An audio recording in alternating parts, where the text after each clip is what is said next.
আমি নিজের চোখে দেখছি ভাই 3 মুসল্লি, কিন্তু হুজুর নেই, যেরকম কে নেই, খালি ঘড়ির দিকে তাকাচ্ছে, আসরের সময় হয়ে গেছে, ইমাম নেই। আমি এখন ঢুকবার চাই, দেখতেছি ওরা তলে ঘড়ির দিকে তাকাচ্ছে আর দরজার দিকে তাকাচ্ছে। আমি ভিতরে ঢুকলি তো আমাকে ইমাম বানায় দিবি, তা আমি আর ভিতরে না ঢুকে আমি দরজার ফাঁকে একটু লুক থাকলাম, দেখি আর 3 জন কি করে। 3 জনের মধ্যে একজন হলো আওয়ামী লীগ, একজন বিএনপি আর একজন জামাত ইসলাম। হ্যাঁ, 3 জন 3 দল।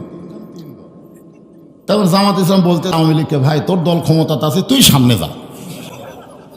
তা আওয়ামী লীগ বলতে যে, ভাই আমি নামাজ পড়ে কিন্তু সামনে যাই না। বিএনপি বলতেছে, আমি খুব বেশি বার আকামত দেওয়ার পারি, তো সামনে যাই না।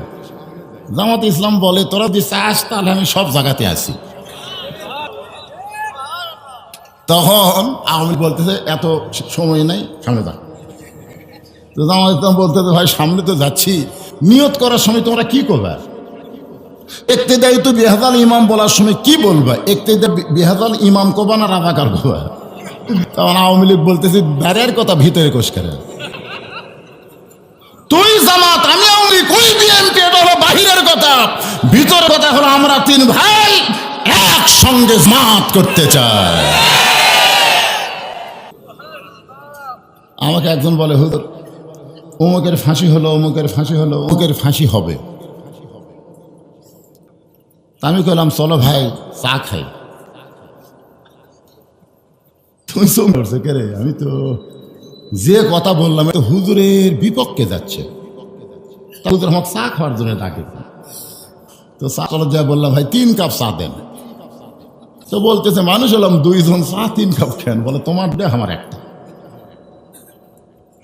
তখন বলে, হুজুর কারণ? আরে কারণ পরে, আগে চা দেখ। ওই চা লিয়া কেবল ঠোঁট ঠেকা চাচ্ছে, ইতিমধ্যে আমি ওর কাছে কানে কানে বললাম, তোর মৃত্যু হবে। যে কইছে তোর মৃত্যু হবে, তখন চমকে উঠছে। চমকে উঠলি কেন? কারণ ফাঁসির তারিখ আছে পাগলা, মরার কোনো তারিখ নেই। ফাঁসি যতগুলো হয়েছে বাংলাদেশে, ভবিষ্যতে যতগুলো হবে, আপনারা বলেন তো, তারিখ ছাড়া ফাঁসি হয় না তারিখ দিয়ে ফাঁসি হয়? সময় ছাড়া হয়, সময় দেওয়া হয়। ফাঁসির তারিখ যখন ঘোষণা হলো, তখন কিন্তু রবীন্দ্রসঙ্গীত কবে না, সে কিন্তু যতটুকু কোরআন পারে পড়বে, তওবা করবে, কলমা পড়বে, নামাজ পড়বে, জিকির করবে। ফাঁসির দড়ি যখন গলায় দেয়, তখন কলেমা শাহাদত পড়তে পড়তে তার ফাঁসি কার্যকর হবে। আল্লাহর নবী বলেছেন, কেউ যদি সারা জীবন পাপ করে আর মরার সময় কলমা কইতে কইতে যদি মারা যায়, এক কলেমার ওসিলায় আল্লাহ তার জীবনের সব পাপ মাফ করে দেয়। এখন ওরে কইলাম, তোর তো মৃত্যু হবে, কবে হবে, তারিখ আছে? তখন কয়, হুজুর এই দিক দিয়ে ফাঁসি ভালো। একদম, এই জন্য তো 2 কাপ। আমরা যারা এখানে বসে আছি ভাই, আমরা কিন্তু কেউ ফাঁসির আসামি না, সবাই হলাম মৃত্যুর আসামি। যখন কথা ঠিক করে, সবাই মৃত্যুর আসামি। কখন মরবেন? কখন মরবেন? মশান তো ভালোই লাগতেছেন, মরবেন কখন? 5 তালে 2টা কয়, আমার বাড়ি আমার ঘর, আখ নামাইকে 1.5 লাখ টাকার খাট, 12 লাখ টাকার কম্বো। আমার বাড়ি আমার ঘর, আমাক নাইকে। 9টার সময়, রাত 3টা যখন বাজছে, তখন একটা ভূমিকম্প আছে। ওই এত ফোর্সে নামছে যে কম্বলের মধ্যে লুঙ্গি খুলে আছে, ওটাও পরার টাইম পায়নি।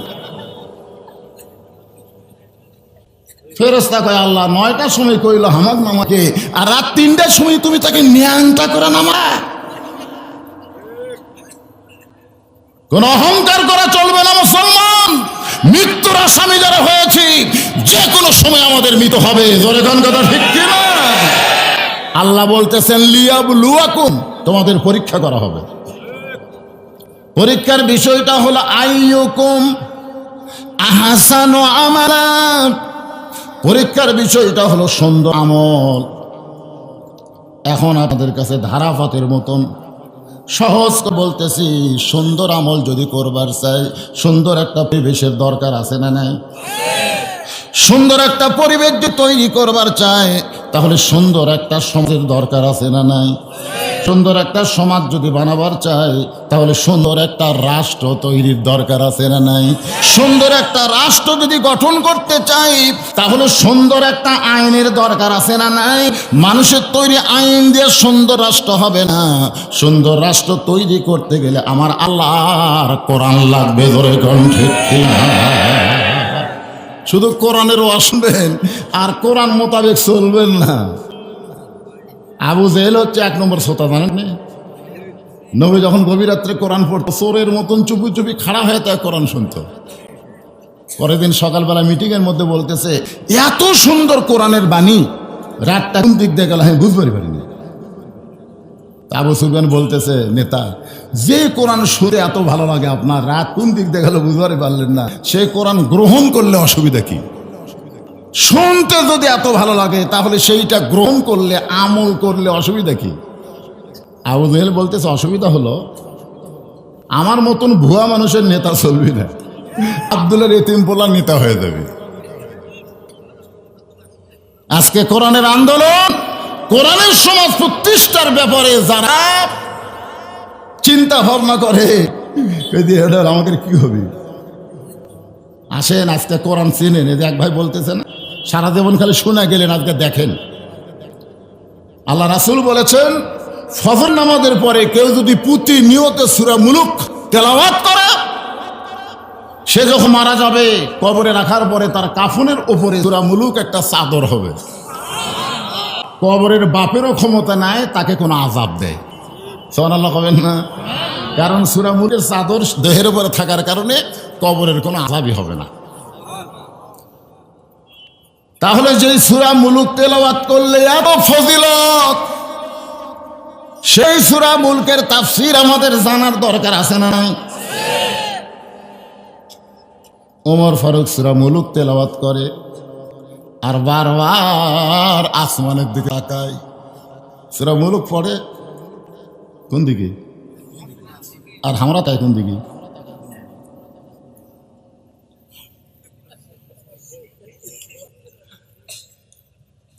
আমার ভক্ত বলছে, যাচ্ছেন তো যশোর, দেখে শোনা আওয়াজ করবেন।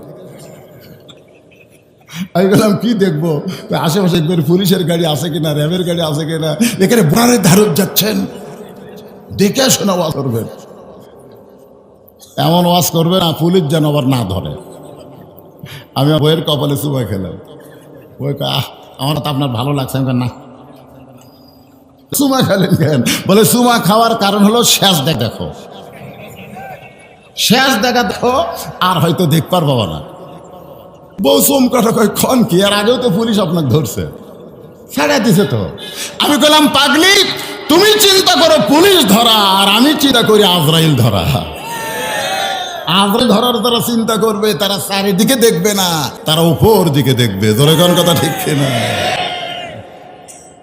কোন দিকে দেখতেছেন? হযরত ওমর উপর দিকে তাকায় বলে, মাবুদ তুমি হইলে সমস্ত ক্ষমতার মালিক, তাহলে আমি কে? জনগণ বলে অর্ধ পৃথিবীর খলিফা। হযরত ওমর ক্ষমতার মালিক কে? তাহলে আমি কে? আল্লাহ তোমার ক্ষমতা নিজের চোখে আমি দেখবার চাই। অর্ধ পৃথিবীর খলিফা হযরত ওমর ছদ্মবেশে মদিনার অলি গলি ঘুরতে গিয়া দেখতে পায় এই পাহাড়ের মাঝখানে একটা গিরিপথ, ওই গিরিপথের ভিতরে একটা সুন্দরী মেয়ে ধীর গতিতে হেঁটে হেঁটে চলতেছে। মেয়েটার সামনে কোনো মানুষ নাই, পিছনেও কোনো মানুষ নাই। ওমর ফারুক আল্লাহর শুকর আদায় করে বললেন, আল্লাহ তোমার দূরে এত সুন্দর একজন মেয়ে, যে মেয়েকে দেখলে কলিজা ভরা যায়। আপনারা হয়তো বলবেন ওমর ফারুক যে মেয়েটাকে সুন্দরী বলছে ওই মেয়েটা হলো পরিমণি। আমরা বাংলাদেশের পরিমণিকে সুন্দরী বলি, কিন্তু কোরআন দিয়ে যখন বাংলাদেশ চলবে তখন পরিমণিরা সুন্দরী হবে না। মেয়েটা যদি দেখতে কালো হয়, খাটো হয়, এরপরেও আল্লাহর পর্দার আইন যদি মেনে চলে, আল্লাহর ইসলাম কেবলমাত্র তাদেরকেই সুন্দরী বলে। আমি যে বলবো পর্দানিশী নারী যারা, আপনার বলবেন বিশ্ব সুন্দরী তারা, বলতে পারবেন না? পর্দানিশী নারী যারা, আর যেই বলবো বেপর্দা নারী যারা, আপনার বলবেন বিশ্ব বেহায়া তারা, বেহায়া, বলতে পারবেন না? বেপর্দা নারী যারা। ওমর ফারুক যে মেয়েটাকে সুন্দরী বলতেছে, ওই মেয়েটার আপাত মস্তক আল্লাহর আইন পর্দা। জোরে কোন সুবহানাল্লাহ। ওমর ফারুক মেয়েটার নিকটে গিয়ে বললেন, মা, এই নির্জন পথে তুমি একা চলতেছো, তোমার সামনেও কোনো মানুষ নাই, পিছনেও কোনো মানুষ নাই, তোমার অন্তরে কোনো ভয় ডর লাগে না? মেয়েটা বলে, পথিক, তুমি কি হযরত ওমরকে চেনো? মেয়েটা হযরত ওমরকে বলতেছে, পথিক, তুমি কি হযরত ওমরকে চেনো? যদি ওমরকে চিনতা তাহলে এরকম বেসাইজা বলতা না। ওমর ফারুক বললেন, মা, আমি কি বেসাইজা কথা বললাম? মেয়েটা বলে, পথিকে, ওমর যেদিন আল্লাহর কোরআন দিয়ে রাষ্ট্র চালায়, সেদিন থেকে পৃথিবীর এক প্রান্ত থেকে আর এক প্রান্তে একটা মেয়ে মানুষ যাবে, তার কলিজার মধ্যে কেবলমাত্র আল্লাহর ভয়, অন্য কারো ভয় থাকবে। ইয়া আইয়ুহাল্লাযীনা আমানু তাকুল্লাহা হাক্কা তুকাতিহি ওয়া লা তামুতুন্না ইল্লা ওয়া আনতুম মুসলিমুন।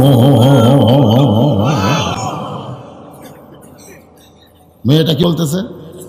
আল্লাহর কোরআন দিয়ে যেদিন থেকে রাষ্ট্র চলবে, সেদিন একটা মেয়ে পৃথিবীর এক প্রান্ত থেকে আর এক প্রান্তে যাবে, তার কলিজার মধ্যে অন্য কোনো ভয় থাকবে না, খালি ভয় থাকবে কার? আর ওরা বলেন কার? আজকে মসজিদের মধ্যে ঢুকবে, যাও আমাকে আল্লাহর ভয় নেই।